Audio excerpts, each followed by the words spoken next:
ابو بکر رضی اللہ عنہ 1 مہینہ 8 روز پہلے یعنی 22 اگست 634 عیسوی بمطابق 22 جمادی الثانی کی شام فوت ہو چکے تھے۔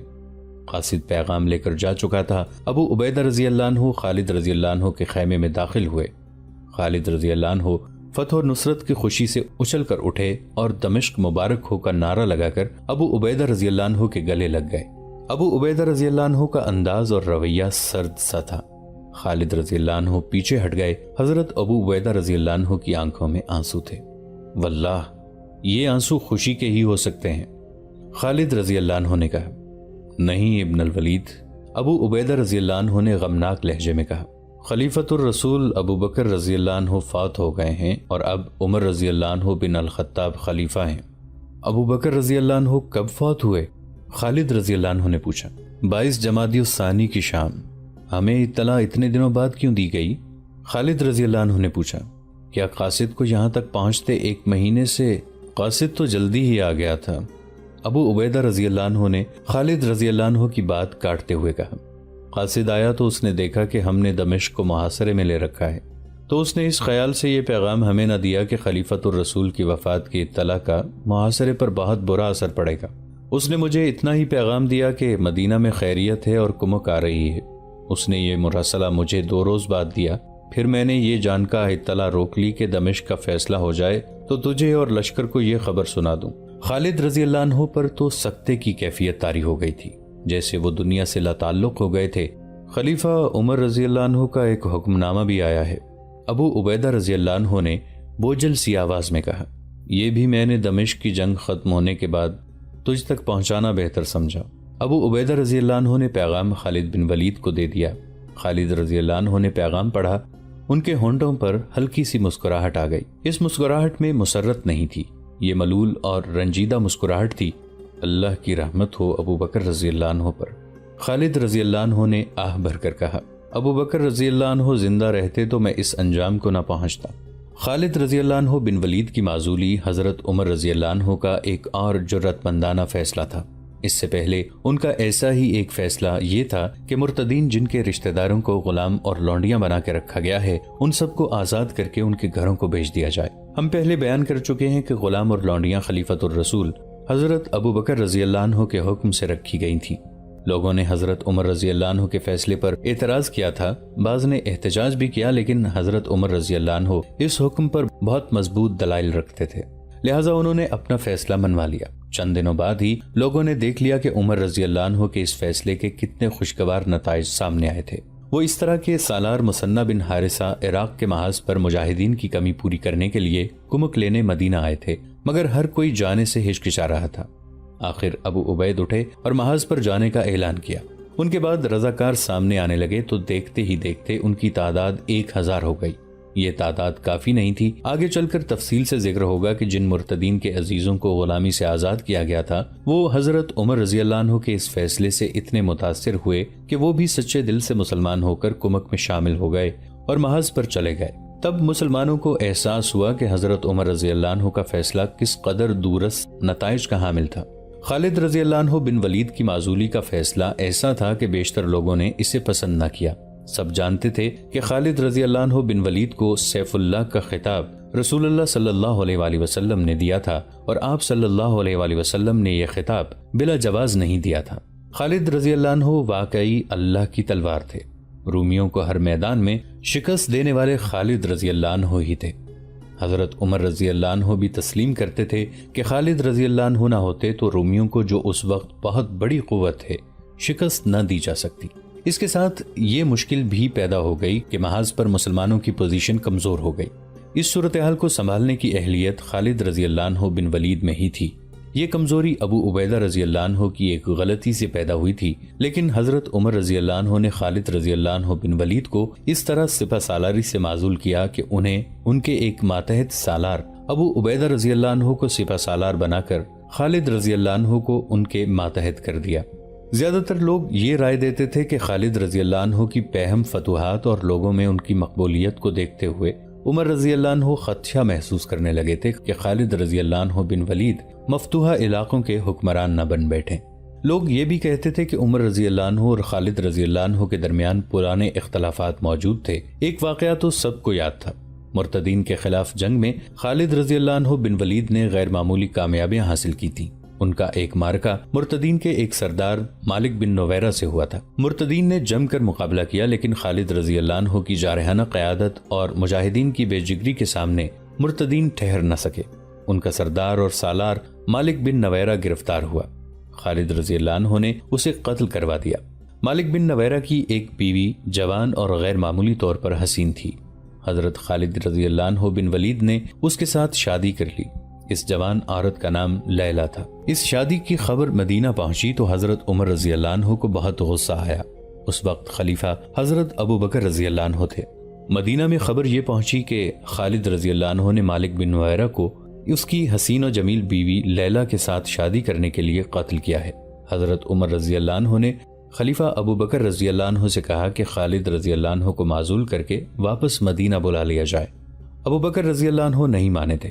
انہوں نے کہا تھا کہ اس وقت یہ دیکھیں گے کہ خالد رضی اللہ عنہ نے میدان جنگ میں کتنی کامیابی حاصل کی ہیں، اور یہ بھی دیکھیں گے کہ یہ جنگ کیسی ہے۔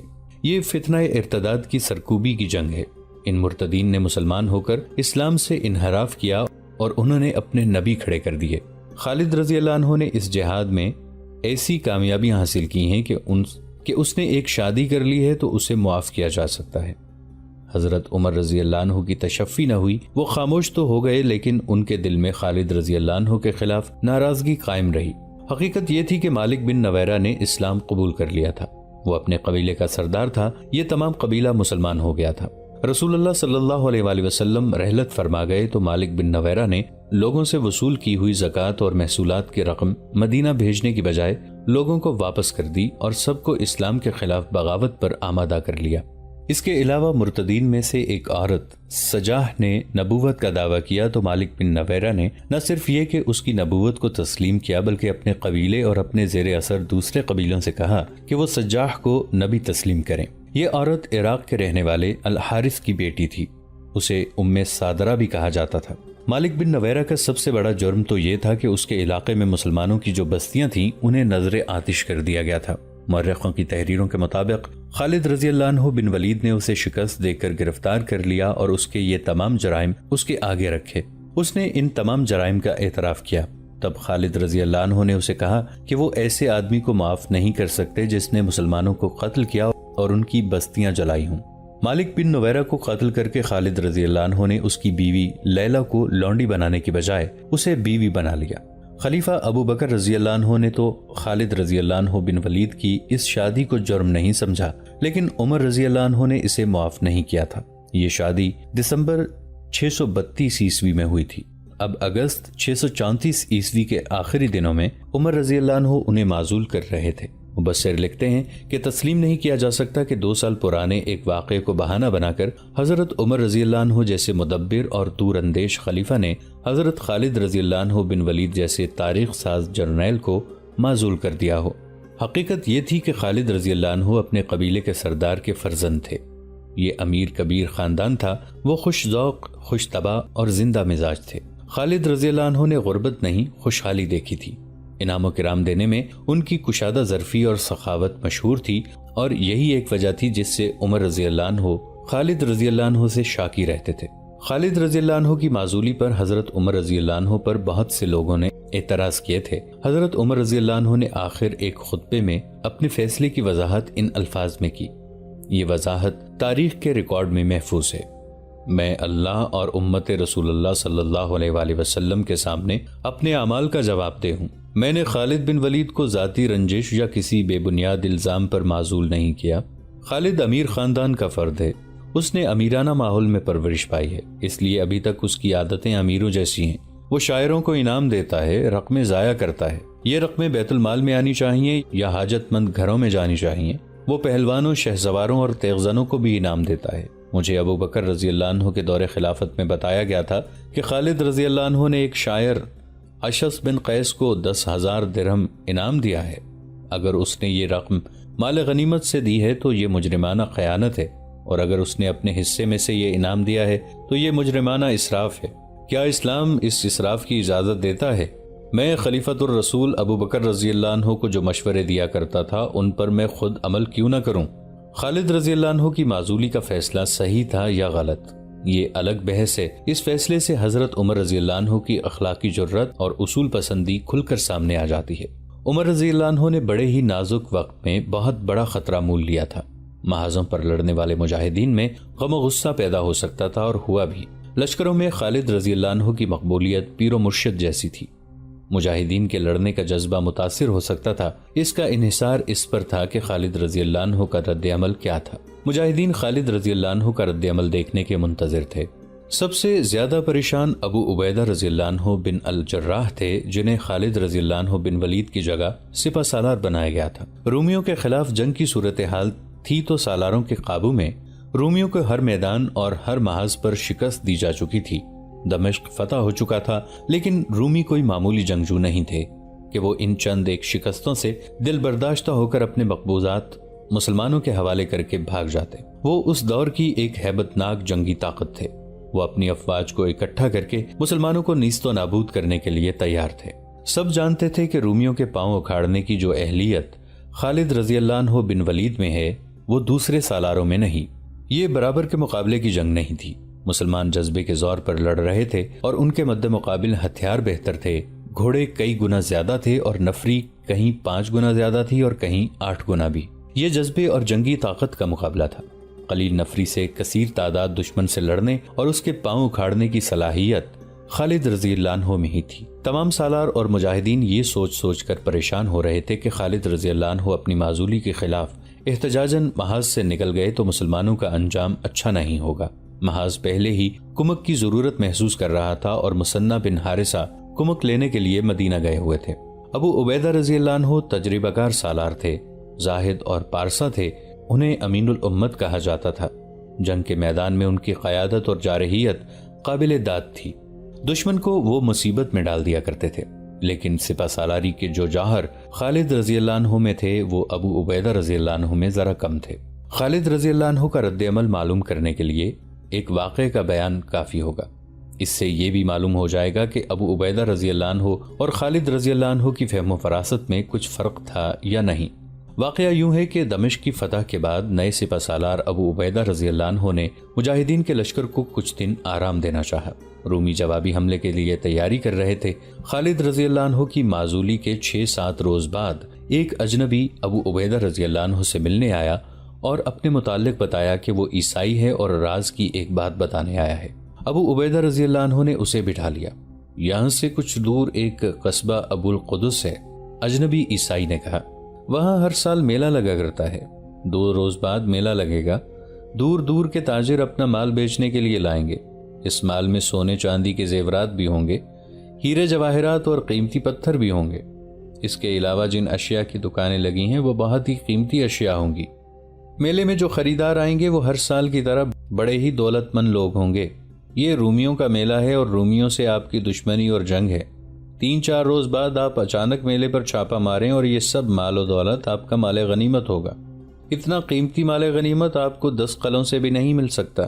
ابو عبیدہ رضی اللہ عنہ نے اسے کہا کہ وہ خود عیسائی ہے اور رومی بھی عیسائی ہیں، اور اس میلے میں عیسائی ہی آئیں گے یا یہودی تاجر ہوں گے، پھر وہ اپنے مذہب کے لوگوں کو کیوں لٹوانا چاہتا ہے؟ میں کٹر عیسائی ہوں۔ اس عیسائی نے کہا، کیا آپ نہیں جانتے کہ رومی جب عیسائی نہیں ہوا کرتے تھے تو ان کے ایک بادشاہ نے زندہ عیسائیوں کو شیروں کے آگے ڈالا تھا، شیر انہیں چیر پھاڑ کر کھا گئے تھے۔ یہ تو آپ کو معلوم ہوگا کہ حضرت عیسیٰ علیہ السلام کو صلیب پر لٹکانے والے رومی ہی تھے۔ اس کے ایک زمانے بعد انہوں نے عیسائیت قبول کر لی تو کیا ہوا؟ یہ اب بھی ویسے ہی بادشاہ ہیں جیسے عیسائی ہونے سے پہلے تھے۔ یہ لوگ رعایا کو انسانیت کا درجہ دیتے ہی نہیں۔ آپ نے جو علاقے فتح کیے ہیں میں نے وہاں جا کے دیکھا ہے۔ آپ عیسائیوں اور دوسرے مذہبوں کے لوگوں کو کمتر رعایا نہیں بلکہ اپنے جیسا انسان سمجھتے ہیں۔ رومیوں کے ظلم و ستم کا کچلا ہوا انسان ہوں۔ میں اگر مسلمان نہیں تو کیا ہوا؟ میں عربی تو ہوں۔ میں رومیوں کے غلامی کو تسلیم نہیں کرتا۔ مختصر یہ کہ اس عیسائی نے ابو عبیدہ رضی اللہ عنہ کو قائل کر لیا کہ انہیں اس میلے پر چھاپا مارنا چاہیے۔ میں آپ کو یہ بھی بتا دوں، عیسائی نے کہا، ابو القدس کے ارد گرد اور دور دور تک رومی فوج کا نام و نشان نہیں۔ آپ کے لیے کوئی خطرہ نہیں۔ رومی فوج کے کچھ دستے طرابلس میں ہیں وہاں سے وہ بر وقت ابو القدس نہیں پہنچ سکتے، انہیں اطلاع دینے والا کوئی نہیں ہوگا۔ اس عیسائی کے جانے کے بعد ابو عبیدہ رضی اللہ عنہ نے اپنے سالاروں کو بتایا کہ ایک عیسائی عرب انہیں کس موٹے اور آسان شکار کی خبر دے گیا ہے۔ ابو القدس رومیوں کے علاقے میں ہے۔ ابو عبیدہ رضی اللہ عنہ نے کہا، اور رومیوں سے ہم برسر پیکار ہیں، اس لیے اس میلے پر چھاپا مارنے میں ہم حق بجانب ہیں، کوئی خطرہ بھی نہیں، رومی فوج وہاں سے بہت دور ہے، میں تم میں سے کسی کو حکمن نہیں بھیجوں گا، جو کوئی اس چھاپے کی کمان لینا چاہتا ہے وہ آگے آ جائے اور 500 گھڑ سوار منتخب کر لے۔ ابو عبیدہ رضی اللہ عنہ نے سالاروں کو باری باری دیکھا اور ان کی نظریں خالد رضی اللہ عنہ بن ولید پر ٹھہر گئیں۔ انہیں توقع تھی کہ خالد رضی اللہ عنہ اس چھاپے کے لیے فوراً تیار ہو جائیں گے، لیکن خالد رضی اللہ عنہ کا چہرہ بے تاثر تھا اور وہ چپ چاپ بیٹھے ہوئے تھے۔